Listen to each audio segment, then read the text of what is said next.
Hey guys, welcome. Hey guys, back. I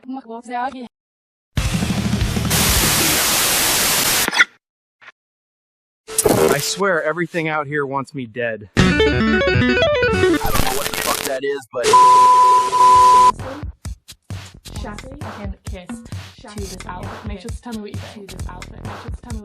Alright, well that is everything for today's haul. I hope you guys liked this video. I hope you did. Make sure to like, comment and subscribe if you want to help.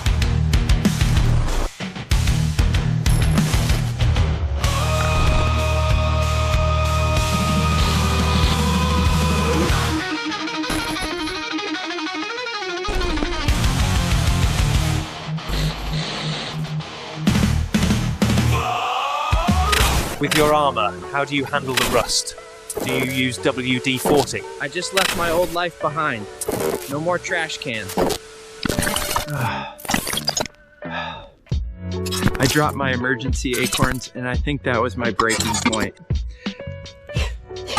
Okay, I made fire. Woo! If this spreads, please call someone. Like a forest wizard. Or 911. This log is giving off energy. I think it's haunted. Or has Wi-Fi. Tree climbing is just vertical parkour. Okay, so raccoons were literally built for this. Strong claws, perfect balance, zero upper body strength, but that's all right. I accidentally walked into Squirrel Fight Club. If I blend in, they won't know I'm here. Start by stretching.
Overdose on grass. Ah yes, the ultimate stoner defense mechanism. You can't overdose on za, bro. It's impossible. It's natural. Chill out. Technically, yeah, you're not gonna flatline from lettuce. There's no grass version of the he took too many and never woke up story. But let's not pretend you can't go way past the point of good vibes into I'm dying, call my mom territory. You can green out, you can white out, you can throw up, panic, forget your name, think you're in a dream, and try to call 911 on yourself using a TV remote. But sure, not an overdose, just a